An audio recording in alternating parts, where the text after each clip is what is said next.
পশ্চিমবঙ্গ সরকারের পরিবহন দপ্তরের নির্দেশ অনুসারে আজ থেকে ২৭ তারিখ পর্যন্ত ফেরি পরিষেবা বন্ধ রাখা হলো। আসন্ন ঘূর্ণিঝড় রেমালের প্রভাব পড়বে হুগলি জেলাতেও। তাই পরিবহন দপ্তরের পক্ষ থেকে চুঁচুড়া, চন্দননগরের বিভিন্ন ফেরি পরিষেবা বন্ধ রাখা হচ্ছে আজ থেকে ৩ দিন পর্যন্ত, যার ফলে কিছুটা হলেও সমস্যার মধ্যে পড়েছেন ফেরি পরিষেবার নিত্যযাত্রীরা।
দেখেছেন যখনই ইয়াস এসছে, আমফান এসছে, প্রাকৃতিক দুর্যোগ যখনই বাংলায় এসছে, তখনই বাংলার মুখ্যমন্ত্রী মমতা বন্দ্যোপাধ্যায় তার সমগ্র প্রশাসন নিয়ে মানুষের পাশে থেকেছে এবং সেই দুর্যোগ মোকাবিলার যাবতীয় সরকারি ব্যবস্থাপনা তিনি করেছেন। এবারও তাই রিমেল আসছে এবং যা আবহাওয়া দপ্তরের খবর তাতে রবিবার রাত্রিবেলার দিকে একটা ঝড় এবং বৃষ্টি এই পশ্চিমবঙ্গ এবং পশ্চিমবঙ্গের সাগর যে উপকূলবর্তী এলাকাগুলোতে আছড়ে পড়বে।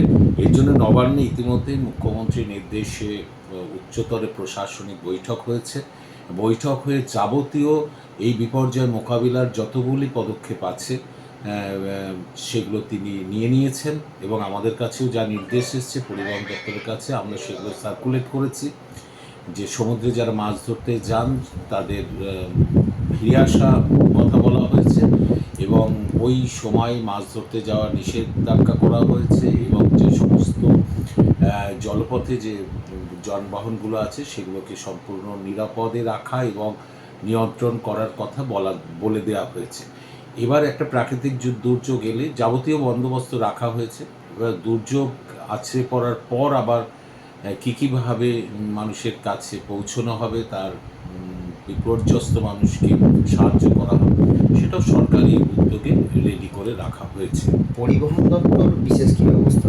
পরিবহন দপ্তরের মধ্যে আমার জলপথে তো বিশেষ করে বিভিন্ন লঞ্চ আছে, ভেসেল আছে, যেগুলো নদী পারাপার করে, সমুদ্রে যায়। আমাদের পক্ষ থেকেও এটা নবান্নের নির্দেশ অনুযায়ী আমরাও সার্কুলেট করে দিয়েছি।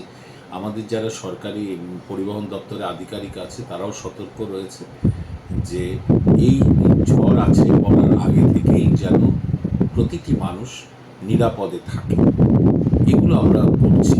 এবং কন্ট্রোল রুম তো নবান্নে খোলা হয়েছে, একাধিক নাম্বারও দেওয়া হয়েছে, তেমনি পরিবহন দপ্তর থেকেও আমরা কন্ট্রোল রুম আমাদের মতো করে আমরা সজাগ থাকবো, আমার আধিকারিকরা থাকবে।